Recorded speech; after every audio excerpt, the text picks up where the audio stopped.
Yeah. Okay, what's up, YouTube? I have a bit of a cold, but anyway, the name is Tsepo, aka Tim City and whatnot, and I was on YouTube and I came across this video. I think this is from Chris's YouTube, and he interviews people who have amazing stories, and I came across this video of this woman called MmaThapelo, meaning mother of prayer, and she shares her testimony, of what she went through during her, what led to her going to Twasa, meaning go to like a college where they train you to become a sangoma or ngaka or a traditional healer, So she did that, and I'm gonna play the video, and after playing the video, I'm gonna share my thoughts. Okay, I'm also gonna break down some of the stuff that she said. Okay, remember, this is her testimony. This is what she went through. This is how she witnessed all of this. Your testimony might be different, but this is hers, freedom of speech. I was in my makosi, we call it kamakosi. Yeah. I will always have the candlelight and we always have to sing.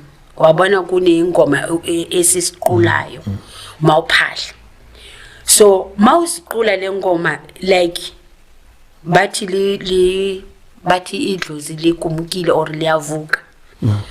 So when I sing and I beat those drums, I have the beard and it la.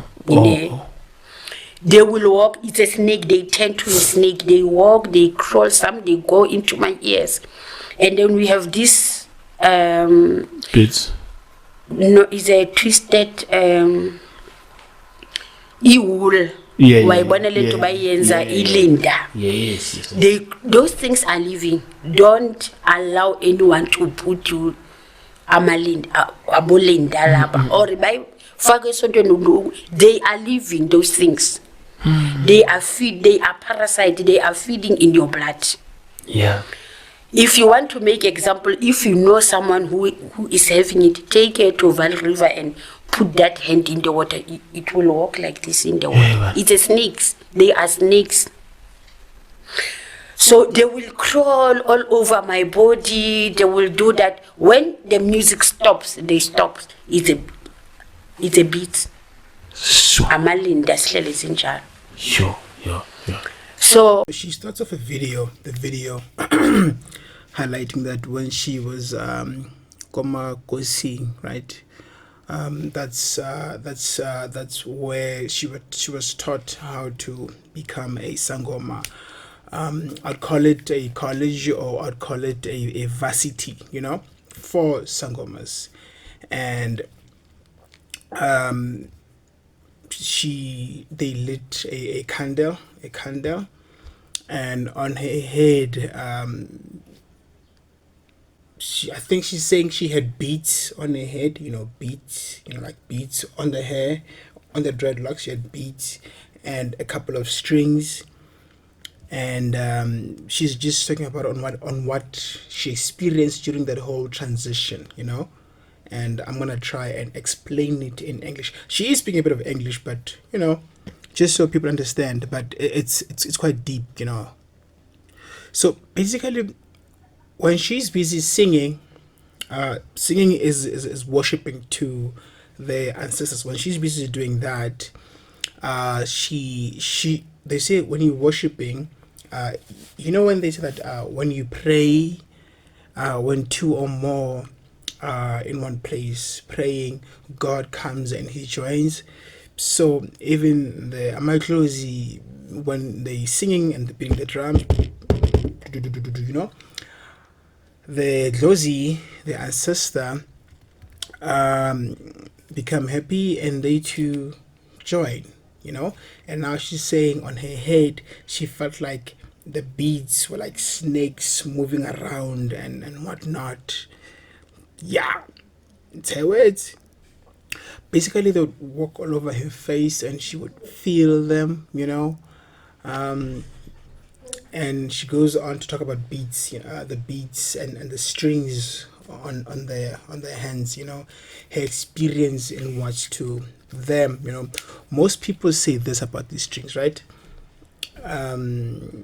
Some get them from church, like you go to, maybe you're sick, they pray for the string and you wear it. It is believed that the string will heal you, and you can't take it off until you are fully healed. Okay?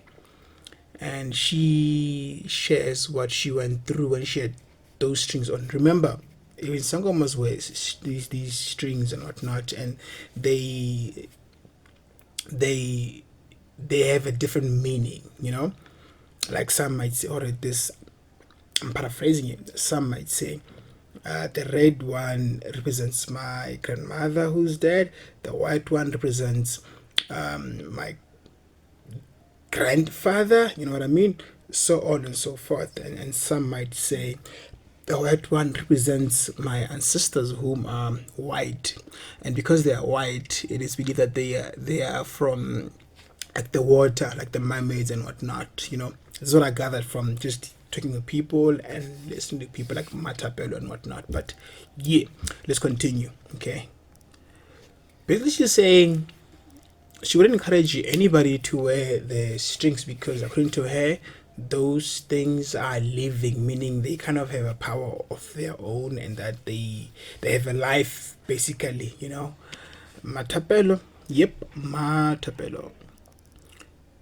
She believes they are living, they are parasites, kind of like a vampire, like they are using you to live, and they are feeding off of you or from you.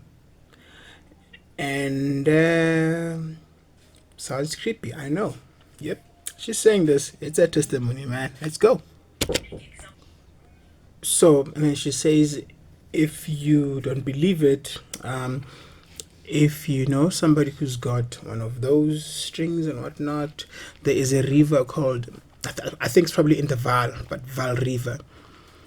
If you take the string off and you let it go, like in the water, just put it like in the water, it's gonna swim off because it's a snake, according to her. It's a snake. The serpent in the garden, you'll remember. Let me tool. So remember, all of this is going on while she's busy worshiping them, and the beads and the beads and the strings are working.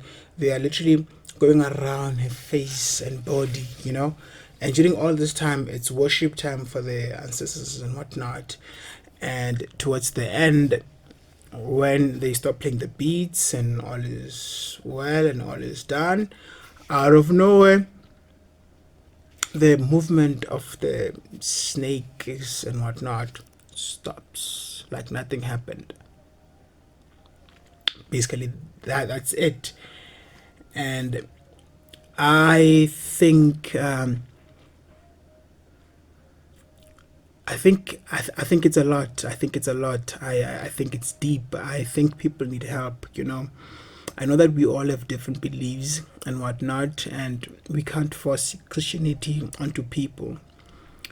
But I just pray that they find like the real freedom, where they won't be judged, or where they won't be forced to do things, to perform certain tasks so they can fit in and whatnot, because listen to what MmaThapelo is sharing. It's scary and it's heartbreaking because it's like she was held captive,